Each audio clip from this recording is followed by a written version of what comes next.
one of the things I can say now, looking back over my life, is that some of the things I chose were never meant for me. That was my doing, right?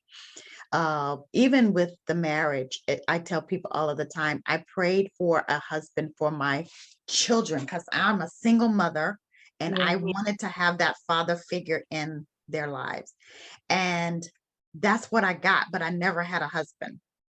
Yep.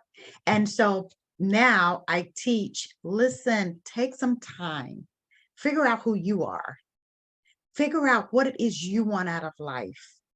And what's your non-negotiables? Like if there's a partner coming in my life, what's my non-negotiable? And I need to know that before the partner ever shows up so that we can have that conversation up front early on so we don't waste each other's time.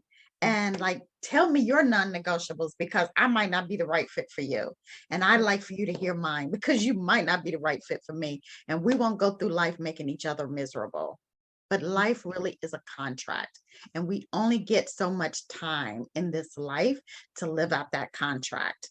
And so, what is going to be the stipulations in my contract for my life? We negotiate everything else from automobiles to our homes, to our jobs, to our salaries, and never, most oftentimes, negotiate what we want for our life.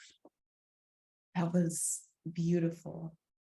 And I like that you touched on this concept of time and negotiate. Like when we negotiate what we want for our life, we're really making a negotiation of how we're spending that time, because that is the one single finite resource on this earth. You've seen that you can have a home, lose a home, and have multiple homes.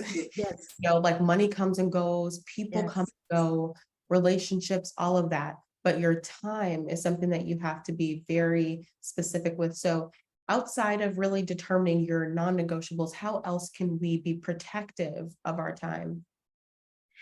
Yeah, so managing it well. That was the one thing I believe God created us. God doesn't need time, right? He lives outside of it. He put us in time. And so we're the managers of that time. You talked about me wearing a lot of hats. And so I have to be careful to manage my time.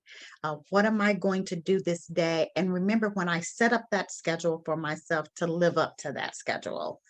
And then again, who am I going to allow to come in my space and breathe my air, breathe my oxygen, right? And I want to make sure that I'm aligning myself with the right person. And again, you want to know what your gifts are, what your talents are, and that will align to your purpose and take you to the next level and dimension. And you want to use all of the time that you have wisely because everything that I put my hands to is part of my legacy that Mhm. even when I'm gone will speak for me to say that I've been here.